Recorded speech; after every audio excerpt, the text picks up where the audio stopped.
안녕하십니까.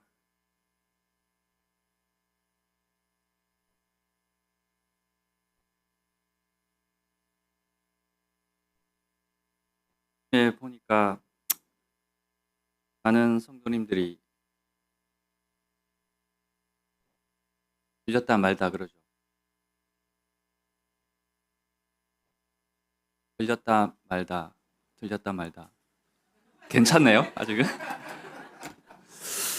네, 그 아침에 제가 그 예배 드리는 자리에 앉아 있다 보니까 여러 성도님들이 이렇게 매주마다 오시는 그 일들을 계속하고 계시는데 그게 쉬운 일은 아닐 것 같아요. 이 자리에 오기까지가 그동안 얼마나 많은 일들이 있었을까, 일주일 동안. 오지 않을 이유를 찾으면 얼마나 많을까. 공부해야 된다.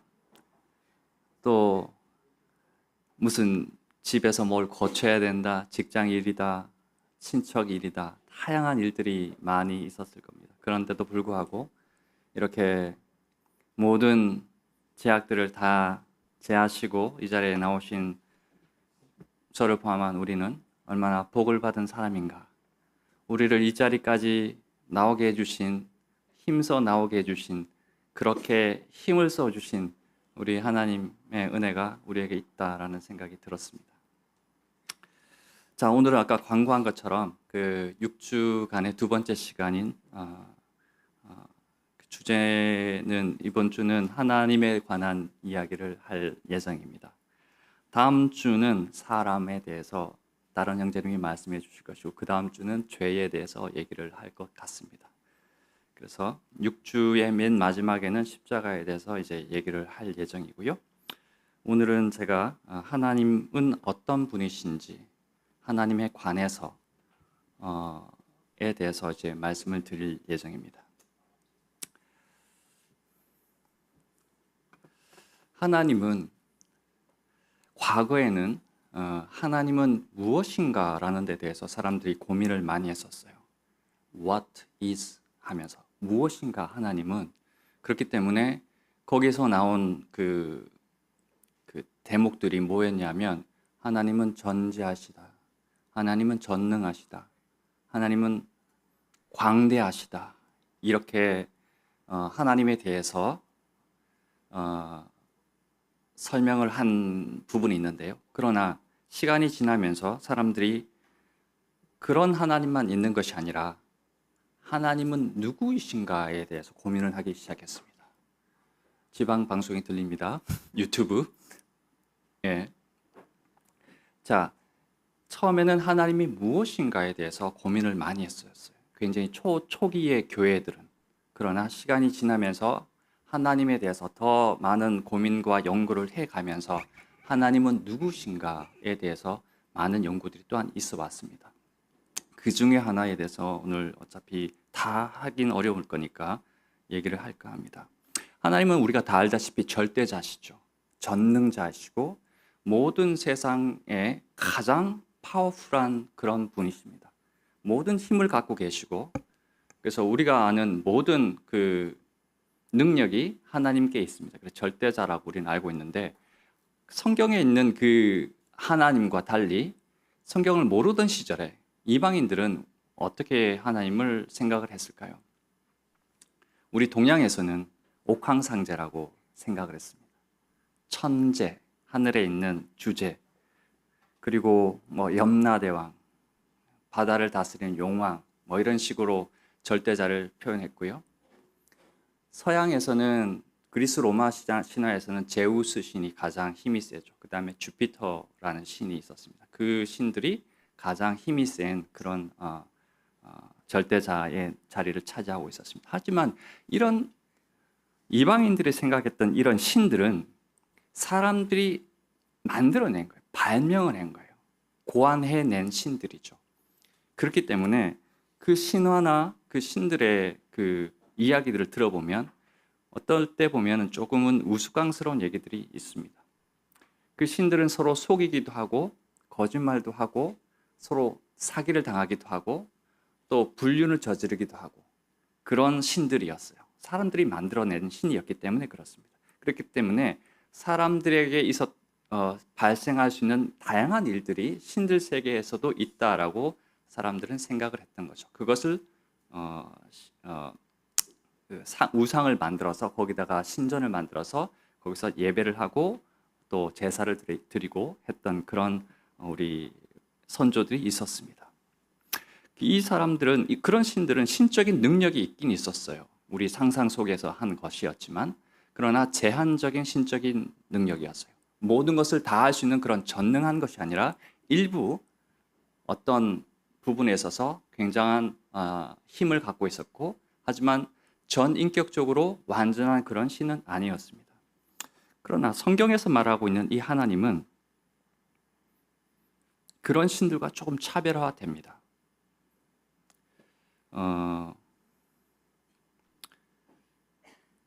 많은 사람들이요, 사실은 이런 신화 속의 신이 아니라 참 신인 하나님이라는 이 신을 찾기 위해서 노력을 했어요. 실제로 많은 노력을 했습니다. 궁금하니까 세상은 어디서 왔고 나는 무엇이고 어디로 가는지에 대해서 끊임없이 2000년 동안 계속 고민을 해왔어요. 사실 2000년 되죠.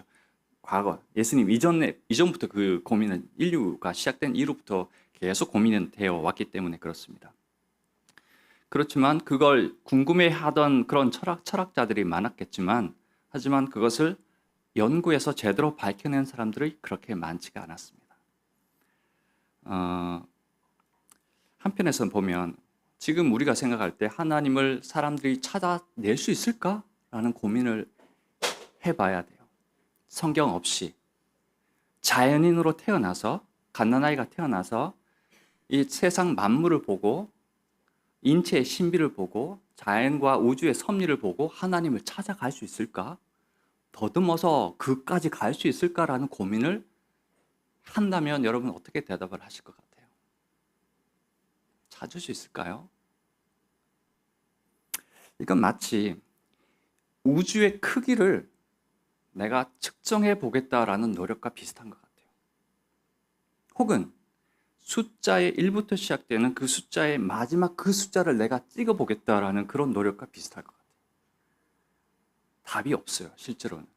너무너무 큰 우주고 무한히 큰 숫자이기 때문에 우리는 하나님을 그 정점에 있는 그 하나님을 찾아가기란 굉장히 어렵습니다. 그래서 숫자의 크기를 우리가 다 알 수 없기 때문에 그냥 무한이라고 표현을 하죠. 숫자의 크기는. 그래서 마치 하나님은 그런 것 같아요. 또는 우리가 바다에 가서 이런 작은 물컵을 가지고 포항이든 뭐 부산이든 어디 바닷가에 가서 이 물에다가 바닷물을 떠서 이 한 컵에 물을 담아서 또 이제 양동이에 붓고 하면서 이 바닷물을 측정하는 것처럼 그 바닷물 전 세계에 있는 바닷물은 몇 컵 정도 될 것인지에 대해서 측정하는 것처럼 하나님을 아는 것은 굉장히 어렵습니다. 인간의 이성으로. 자, 그래서 우리 사도행전 17장 말씀 한번 볼까요? 17장 24절입니다.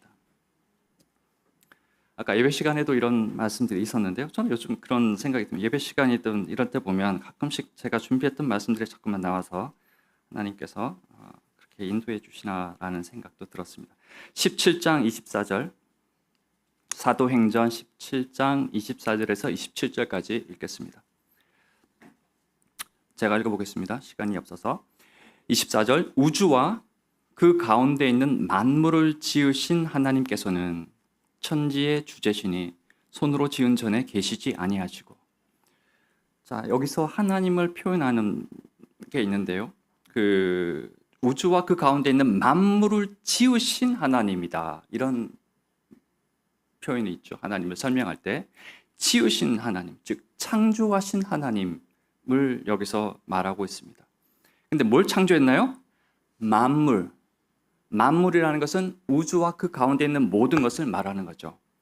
그러니까 눈에 보이는 가시적인 모든 것들이 다 그렇습니다. 저 나무, 풀, 새, 바다에 다니는 물고기들, 땅과 하늘, 바다, 강, 하천, 인간, 육축, 새, 뭐든 다 그렇죠. 하나님께서 모든 것을 다 지으셨다. 그 가운데 있는 모든 것들을. 보이는 것뿐만 아니라 보이지 않는 것까지도 지으셨다라는 거죠. 그분께서는 천지의 주제다라고 기록되어 있죠. 천지, 땅과 하늘의 주제다. 주제는 뭘까요? 주인이시다, 주권자이시다, 소유자이시다라는 그런 의미죠. 그리고 손으로 지은 전에 계시지 아니하시고, 우리가 사람들이 많은 신들을 만들어냈을 때는 신전에다가 그 신을 모셨어요, 과거에. 그래서 요즘도 사람들은 신은 신전에 있는 줄로만 알아요. 혹은 성전에만 있는 줄 알아요. 혹은 교회에만 하나님이 계신 줄 압니다. 그렇지 않죠? 하나님은 어디에나 다 계십니다. 그래서 어떤 손으로 지은 이곳에 하나님을 제약할 수 없고 속박할 수 없습니다. 구속할 수가 없어요. 하나님 여기만 계세요 해서 하나님이 거기만 계시는 것이 아닙니다. 그럼 손으로 지은 전이 없다고 해서 손으로 지은 성전에 없을까요? 거기도 계시는 거죠. 즉 다시 말하면 성전에도 계시고 여기도 계시고 저기도 계시고 거기도 계세요. 우리가 다 알다시피 그 시편에 보면 139편에 내가 새벽 날개를 치며 바다 끝에 거할지라도, 우리 하나님의 눈을 피해서 바다 끝에 거할지라도 거기에 계세요. 거기서도 하나님의 도우시는 손길이 나를 이끌어 가시는 거거든요. 그렇기 때문에 하나님은 어디에나 계신다. 이것을 우리가 전문 용어로 편재하시다 이렇게 표현합니다. 어디에나 계시다. 혹은 무소부재하시다. 없는 곳이 없이 존재하시는 하나님이라는 의미죠. 그 다음 구절 한번 볼까요? 25절. 또 무엇이 부족한 것처럼 사람의 손으로 섬김을 받으시는 것이 아니다 라고 말씀하고 계십니다. 이게 늘 제가 말하는 것 중에 하나죠. 하나님은 부족한 분이 아니신데 우리는 하나님을 부족한 분처럼 생각을 하고 뭔가 자꾸만 드리려고 하는 그런 태도를 볼 때가 있습니다. 하나님 절대 부족한 분이 아니세요. 그래서 사람의 손으로 내가 헌신을 해서, 내가 예배를 드려서, 내가 헌금을 해서, 내가 찬양을 해서 하나님이 기뻐하신다. 왜? 하나님 부족하기 때문에. 이런 태도는, 이런 인식은 잘못되신 거예요. 하나님은 우리의 섬김이 불필요하실 만큼 충분히 자족하시고 충분히 충만하신 분이십니다. 여기에 대해서 우리가 계속 실패를 하고 있어요. 우리 믿는 사람들도 마찬가지입니다. 그렇기 때문에 자꾸만 헌신을 하길 바라고 또 자기 자신을 채찍질하길 바랍니다. 그래야 하나님이 만족하실 거라고 생각하기 때문에. 이방 신들은 그럴 수 있습니다. 배고프니까. 그들은 굶주리니까. 그들은 늘 갈증을 느끼니까 번제물을 드려야 되고 뭔가를 드려야지 그들이 기뻐하니까. 하지만 하나님은 절대 그런 분이 아니십니다. 있는 것처럼 사람의 손으로 섬김을 받는 분이 아니세요. 이건 확실하게 우리 삶 속에서 지켰으면 좋겠어요. 그 다음 보실까요? 이는 만민에게 생명과 호흡과 만물을 친히 주시는 이심이라. 만민에게, 우리 모든 사람에게 생명과 호흡과 만물을 친히 주시는 분이세요.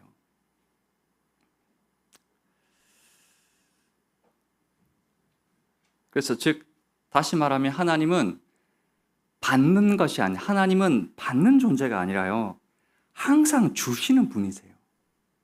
이걸 우리 거꾸로 생각해요. 다시 말합니다. 하나님은 받는 분이 아니시라 주시는 분이세요. 이걸 놓치지 말았으면 좋겠어요. 항상 우리가 그에게서 받아요. 심지어는 아침에 드렸던 이 예배도 우리가 받는 거예요. 내가 받은 것을 다시 돌려드리면 그 돌려드린 것을 다시 우리에게 더 많은 축복으로, 복으로 더해 주십니다. 그렇기 때문에 결국 받는 거예요. 그래서 어떤 분들은 만민에게 생명과 호흡과 만물을 친히 주신다라고 하니까 어떤 분들은 이렇게 생각하실 거예요. 내가 오늘 또 나는 바다에 나가서 내가 고기를 잡았는데 그 고기로 내가 먹고 마시고 내가 하는데 어떻게 하나님이 나에게 주시는 것이냐, 이렇게 반문하신 분이 있을 수도 있습니다. 하지만 나는 실제로 낚시를 했건 뭐 그물을 던져서 잡았건 그 노력을 한 것은 분명히 있습니다만은 그 물고기를 만드신 그 하나님은 우리가 잊어서는 안 된다라는 거죠. 우린 사실 자연에서 먹고 마시지 않습니까? 내가 길러낸 노력은 있습니다만은 정말로 그 생명, 물고기를 만들어낸 그 생명의 주체는 하나님이시다라는 것이죠. 그것을 우리가 잊지 말아야 합니다. 그래서 빛과 물과 이 공기, 기본적인 모든 것들을 하나님께서 제공하고 계시기 때문에 거기서 나오는 그 소산물을 우리가 먹는 거거든요. 그래서 우리가 하나님께서 우리에게 주신다라고 생각을 해야 된다라는 거죠. 26절을 같이 읽어보겠습니다. 인류의 모든 족속을 한 혈통으로 만드사 온 땅에 살게 하시고 그들의 연대를 정하시며 거주의 경계를 한정하셨으니. 네, 여기서 보시면 인류의 모든 족속을 한 혈통으로 만드사, 한 혈통, 아마 교회를 한번 다녀 보셨던 분들은 아시겠지만 이 한 혈통이라는 건 아담과 이브를 말하는 거죠. 성경의 가장 최초의 인류 두 사람이죠. 이 부부를 통해서 모든 인류가 시작을 한 겁니다. 근데 그 혈통을 만드셨어요. 진화된 것이 아니라 여기서 보시면 만드셔서 온 땅에 살게 하신 겁니다. 그래서 여기도 하나님께서는 창조를 하셨다라는 것을 우리가 알 수가 있고요. 맨 마지막 절인 27절은 제가 읽어보겠습니다. 이는 사람으로 혹 하나님을 더듬어 찾아 발견하게 하려 하심이로되 그는 우리 각 사람에게서 멀리 계시지 아니하도다. 하나님 멀리 계시지 않아요. 이방신들처럼 저 멀리 계시는 것이 아니라 또 저 높은 곳에 계시는 것이 아니라 우리 가까이 계시고 여기도 계시고 저기도 계시고 항상 모든 것을 아시는 하나님께서 어디나 계시는 편지하시는 하나님께서는 우리와 함께 하시고 계신다라는 것을 잊지 않았으면 좋겠습니다. 그래서 하나님을 만나기 위해서 어떤 사람들이 말하는 것처럼 고행을 해야 되거나 수행을 해야 되거나 많은 시간을 들여야 된다거나 많은 헌신을 하거나 헌금을 하거나 이런 것이 불필요한 것입니다. 요즘은 종교라는 것이 비즈니스화 되었죠. 그래서 많은 재산을 축적하고 있습니다. 많은 종교들에서 이런 것들을 이용하는 겁니다. 그래서 우리가 어리석게 그런 것에 빠져서 아까운 재산을 탕진할 필요가 없어요. 참 신기한 노릇이죠. 그런 곳에 빠지는 사람들을 보면. 왜 그럴까요? 저는 잘 모르겠습니다만 그런 분들이 분명히 계십니다. 뉴스에서도 저도 봤고. 하지만 우리가 알다시피 하나님은 그런 분이 아니세요. 우리를 착취하시는 분도 아니시고 우리를 갈취하시는 분이 아니십니다. 자, 여기서 27절에 중요한 대목이 나오는데요. 아까 제가 처음에 말씀드렸던 것 중에 하나인데 하나님을 사람으로 혹 하나님을 더듬어서 찾아 발견하게 하려 하심이로다. 이 성경의 의도는 하나님의 의도는 하나님을 찾아올 수 있도록 하나님께서 무언가를 조치를 해 주셨다라는 것을 알 수가 있어요. 더듬어서 하나님을 찾아올 수 있도록. 그런데 사람은 태어날 때부터 하나님을 모르는 상태에서 눈이 가려진 상태에서 태어납니다. 눈은 떠 있지만 하나님을 볼 수 있는 눈은 가려져 있어요. 그래서 그게 이렇게 하나님을 볼 수가 없죠. 인식할 수가 없습니다. 그래서 하나님을 자각할 수 없는 상태에서 태어나서 평생을 살다가 죽게 되는데 평생을 살면서 고민하게 되죠. 뭔가 있는 것 같은데 그런데 눈에 보이진 않고 손에 잡히지 않기 때문에 사람들은 엄청난 고민을 하고 이것 때문에 많은 종교들이 생겨나기 시작했습니다. 우리가 여기 마지막 다른 구절 하나 찾아보겠습니다. 로마서 1장을 한번 찾아보겠습니다. 로마서 1장 18절 19절을 보겠습니다. 로마서 1장 18절 19절.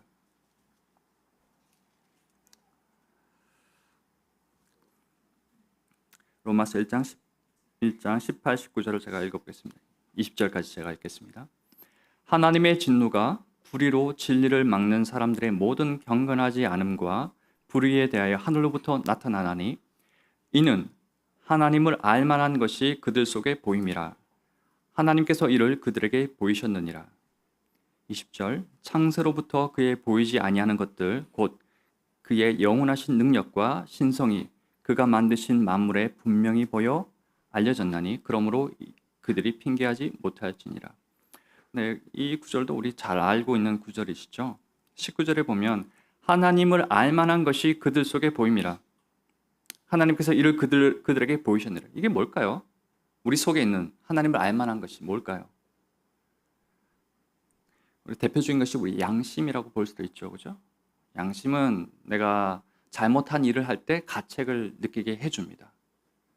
우리가 뭔가 선을 넘을 때 넌 잘못했다 혹은 이 선을 넘었다라는 것을 계속 경고해 주는 것이 양심의 역할이죠. 또한 우리 속에는 아름다움에 대한 기준이 있어요. 누가 가르쳐 주지 않았음에도 불구하고 완전한 동그란 원을 아름답다 생각합니다. 왜 그럴까요? 모든 사람이 다 그래요. 정삼각형을 정삼각형이라고 인식하는 그 기준은 누가 줬을까요? 그렇죠. 우리 속에 하나님께서 태어날 때부터 그것을 기준점으로 주신 거예요. 어그러진 것을 아름답다 생각할 사람 아무도 없습니다. 균형 잡힌 것을 다 아름답고 좋게 여기고 사모합니다. 그것은 모든 사람들에게 다 공통된 것이에요.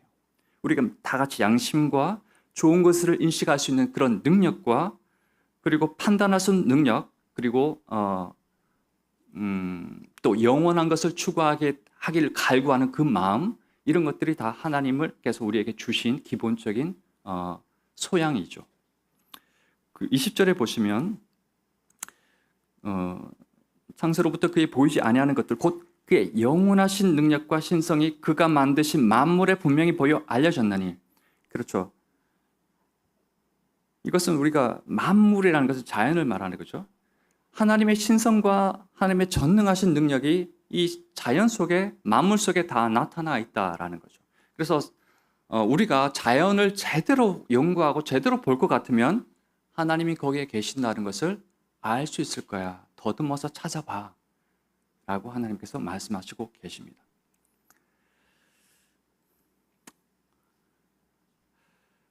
자연을 보면 참 신기한 일들이 많습니다. 우린 자연이니까 당연한 거다 이렇게 생각했겠지만 실제로는 당연한 게 어디 있습니까, 세상에?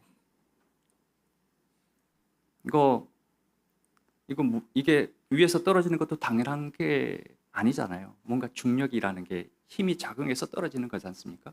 당연한 게 없습니다.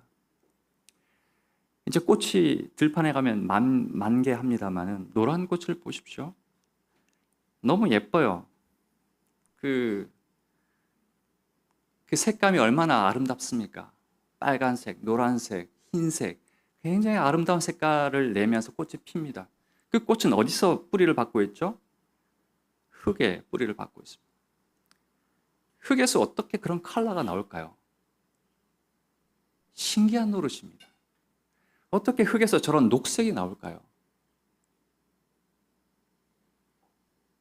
우리는 그것을 당연하게 지금까지는 생각해 왔습니다만은 하나님께서는 그걸 당연하게 생각하지 말고 생각 한번 해봐 라고 우리에게 얘기하고 계세요. 우리는 자연을 원래 그런 것이다 라고 생각했는데 자연이라는 단어 자체가 스스로 자자에다가 그럴 연자를 써요. 그렇기 때문에 스스로 그런 거야 라고 사람들이 명명을 했어요. 생각을 해보니까 누가 그런지 모르겠거든요. 저 우주 만물을 보니까 신기하긴 신기한데 누가 했는지는 모르겠다는 거예요. 나는 한 거 아니고 저 사람이 한 것도 아닌데 그렇게 되어져 있으니까 그래서 이름을 명명했어요. 스스로 그런 거야. 자연을 쓴 거예요. 한자로. 그러니까 어떤 사람들은 다 이제 야 스스로 그런 게 어딨어. 하늘이 그렇게 한 거야. 천년이라고 그래요. 천년. 하늘 천자를 써서 하늘이 그렇게 한 거야. 라고까지는 생각했어요. 그러나 하나님의 이르기까지는 못했죠. 그러니까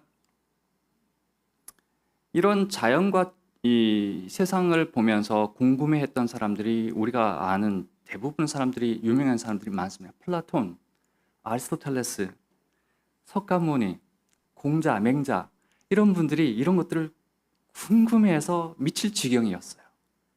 그래서 공부를 많이 하고 평생 동안 공부를 했어요. 그러나 찾지를 못했어요. 플라톤은 저도 잘은 모릅니다만은 일자라는 것을 주장해서 어떤 일자가 있는데 한 분이 계시는데 그분으로부터 모든 세상이 시작되었다라고 주장했어요. 신기한 노릇이죠. 그분이 어떻게 그걸 알았겠어요? 근데 그게 하나님인지는 몰랐어요. 플라톤은 또한 이데아라는 걸 얘기했죠. 이 땅이 아니라 저 멋진 곳이 있을 거야. 그까지 찾아냈어요, 플라톤은. 석가모니는 세상이 무에서 시작되는 걸 알아냈어요. 근데 그 이유는 모르겠죠. 공자는 어땠습니까? 논어에 보면 오늘 아침에 내가 도를 듣고 저녁에 죽어도 난 좋겠다 라고 말했어요. 내가 아침에 내가 도를 안다면, 내가 진리를 깨닫는다면 난 저녁에 기꺼이 죽을 만큼 난 정말 알고 싶어 라고 공자가 얘기한 거예요. 제 말이 아닙니다. 본인들이 쓰신 글이에요. 그런데도 불구하고 그들이 결국 더듬어서 가긴 갔지만 그까지 찾아가지 못했어요.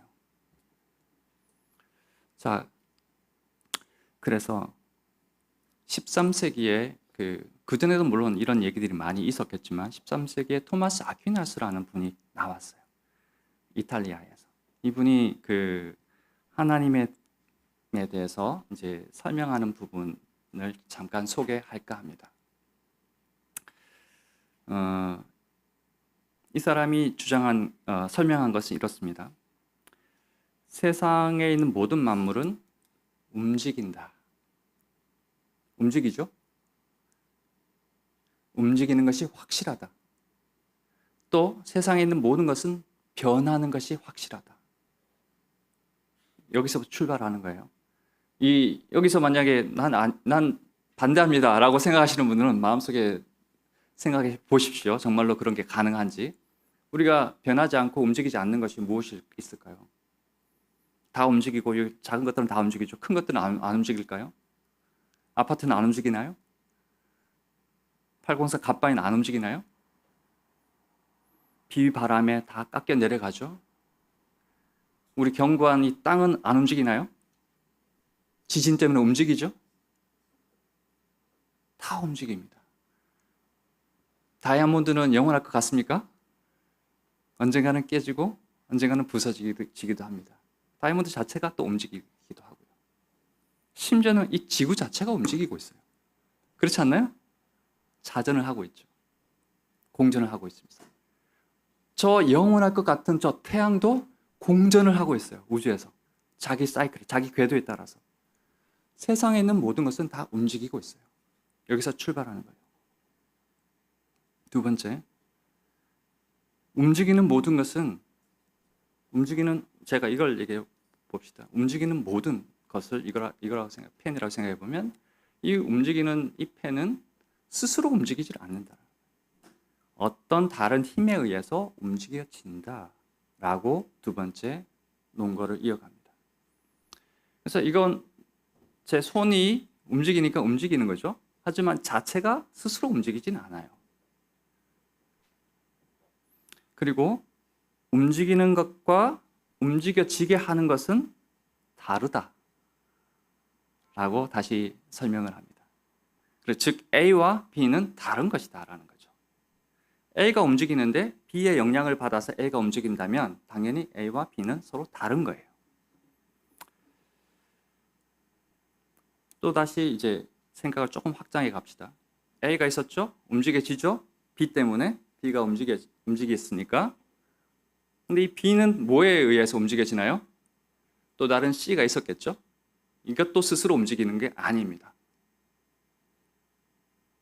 어렵나요? 쉽죠?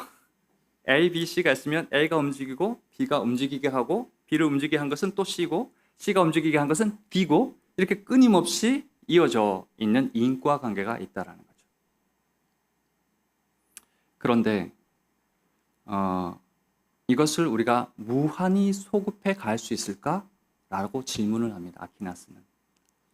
무한히 이게 가능한 일인가? 가능하겠습니까? 끝없이. 도미노 게임 아십니까? 도미노, 예를 들면 100개의 도미노가 있다고 하면 100개를 쫙 세워놓고 첫 번째 걸 딱 건드리면 넘어지죠? 맨 마지막 100개가 딱 넘어졌어요. 물론 지금 100번째 넘어진 걸 보고 그 앞에 99번째가 있었지. 그 다음 98번째가 있었지 라고 추측을 하고 생각을 할 수 있습니다. 추정을 해볼 수 있어요. 하지만 그걸 쭉 끝까지 가서 두 번째까지 가는데 그 첫 번째, 그 도미노, 첫 번째 있던 그 도미노는 뭘까? 아퀴나스가 그런 질문을 합니다. 첫 번째 그 도미노는 움직여 줬죠. 두 번째 도미노를 넘어뜨렸으니까. 하지만 첫 번째 도미노 자체는 누군가로부터 움직여지지 않은 첫 번째 도미노라는 거죠. 조금 어렵습니다. 이것을 부동의 제1동자라고 설명을 합니다.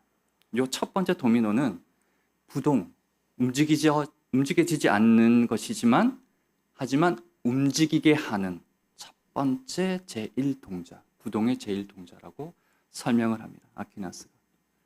그래서 그것을 성경에서 말하는 절대자인 창조자이신 하나님이시다라고 논증을 이어나가고 있습니다.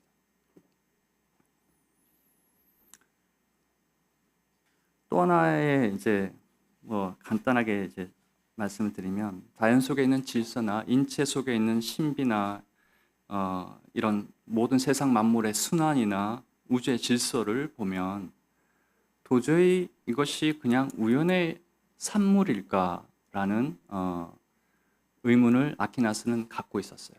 그래서 그가 말하는 것은 세상에 있는 모든 것들은 굉장히 매우 탁월하고 훌륭한 질서 속에 이루어져 있다라는 말을 하게 됩니다.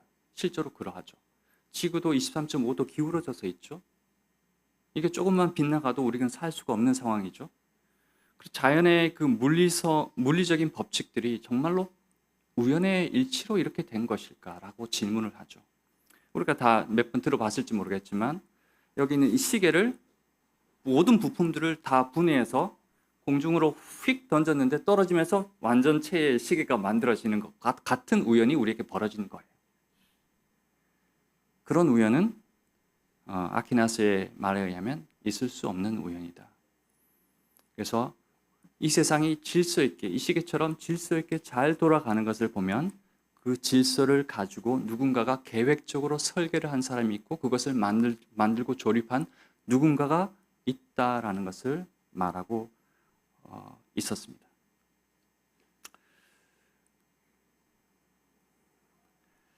자, 오늘은 이렇게 하나님께서 우리의 창조자이시고 또 실제로 존재하시고 거기 계시는 하나님에 대해서 계속 살펴보고 있는데요.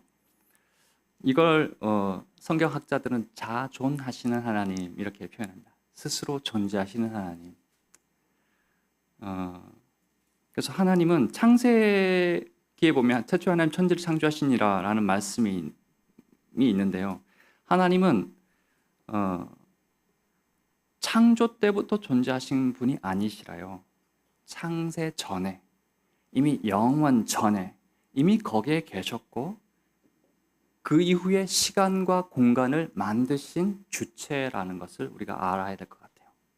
그래서 하나님은 시간을 만드신 하나님은 시간 밖에도 계시고 시간 안에도 계세요. 그리고 스페이스인 공간을 만드신 하나님은 공간 밖에도 계시고 공간 안에도 계십니다. 우리는 공간과 시간 속에서만 살 수 있어요. 그 안에서만 살 수 있는데 하나님은 여기도 계시지만 거기도 계세요. 초월자이시니까. 그리고 하나님은 그래서 자신 안에 생명을 갖고 계세요. 그리고 하나님은 본성적으로 존재하십니다. 본성 자체가 존재예요. 그래서 하나님은 존재하지 않을 수가 없습니다. 불가능합니다. 왜냐하면 존재 자체이시기 때문에. 아까 예배 시간에도 그런 구절들이 있었습니다만 모세에게 하나님께서 말씀하실 때 나는 스스로 있는 자라는 표현을 하세요. 태초에 하나님이 존재하기 시작한 것이 아니라 하나님이 그 전부터 스스로 존재하고 계셨고 하나님의 이름인 여호와 혹은 야훼라는 그 말의 뜻도 존재하는 모든 것을 존재케 하시는 분이라는 뜻을 갖고 계세요. 그래서 다시 정리를 하자면요. 하나님은 다른 어떤 것들처럼 외부 원인에 의해 존재하는 것이 아니라 스스로 존재하시고 모든 만물을 창조하신 절대자이시고 우리 인간과 다른 초월자라는 것을 우리가 이 시간에 좀 알았으면 좋겠습니다. 그리고 세상을 지으시되 선하게 지으셨어요. 그리고 질서 있게 지으셨지만 사람들이 하나님의 그 질서를 벗어나서 자유의지를 하나님께서 주셨기 때문에 우리에게 그 질서를 벗어나서 하나님의 선하신 그 창조의 모든 것들을 파괴하기 시작했고 그 질서를 벗어나서 하나님을 떠나온 그런 이제 죄악된 삶을 인간이 살기 시작했습니다. 자, 그 외에도 하나님은 너무 많죠. 오늘은 지금 존재하시는 하나님, 스스로 자존하시는 하나님에 대해서 봤습니다만 하나님은 영원하시고 전능하시고 전지하시고 불변하시고 무한하시고 광대하신 하나님이십니다. 너무 많죠, 주제가. 이것이 과거에는 무엇인가, 하나님 무엇인가, What is God 했을 때 나오는 대답들이 이런 것들이었어요. 전지전능, 영원, 불변. 하지만 하나님은 누구신가? 라는 얘기를 할 것 같으면 하나님은 은혜로우신 분이시다. 나와의 관계와 관련된 이제 얘기들이 나옵니다. 하나님은 자비로우신 분이시다. 은총을 베푸시는 분이시다. 또한 분노하시는 분이시고 의와 공의를 갖고 계시는 분이시고 진리이시고 참이신 하나님이시다. 이것을 통틀어서 크게 보면 하나님은 사랑이시다 라는 것으로 정리가 될 것 같아요. 누구이신가 라는 부분에 있어서는. 자, 오늘 우리가 짧게 하나님에 대해서 잠깐 살펴봤고요. 오늘 아직까지 하나님을 잘 모르시거나 아직 믿지 않거나 아직 구원받지 않으신 분이 계시다면 이 영원하시고 존재하시는 그 하나님, 우리를 만드시고 우리를 다스리시고 세상 만물을 운행하시는 이 하나님을 반드시 주로 영접하시고 앞으로 하나님과 동행하는 그런 삶을 살게 되시길 원합니다. 앞으로 다음 주와 그 다음 주에 계속 이어서 관련된 말씀들을 전해질 테니까 계속 참석을 해 주시길 바랍니다. 오늘 모든 것 이제 말씀을 마치고 이제 기도하고 말씀을 정리하겠습니다. 함께 기도하시겠습니다. 아버지 하나님, 하나님은 저희 인간과 같지 않고 모든 능력이 하나님께 있고 스스로 존재하시고 모든 충만과 모든 생명이 하나님으로부터 나오는 것을 저희가 기억합니다. 하지만 저희 사람은 유한하고 부족하고 항상 결핍 있는 그러한 존재인 것을 또한 기억합니다. 하나님, 저희 가운데 아직 하나님을 알지 못하는 사람이 있으면 이 영원하신 하나님, 충만하신 하나님을 반드시 그 마음 속에 영접할 수 있도록 도와주시고 그 마음에 있는 눈을 뜨게 해주셔서 빛 되신 하나님을 볼 수 있도록 도와주시길 원합니다. 또한 저희 역시도 이 영원하시고 참되신 하나님을 저희 삶의 아버지로 주로 계속해서 동행하는 그런 삶을 살 수 있도록 도와주시길 바랍니다. 감사드리며 예수님 이름으로 기도합니다. 아멘.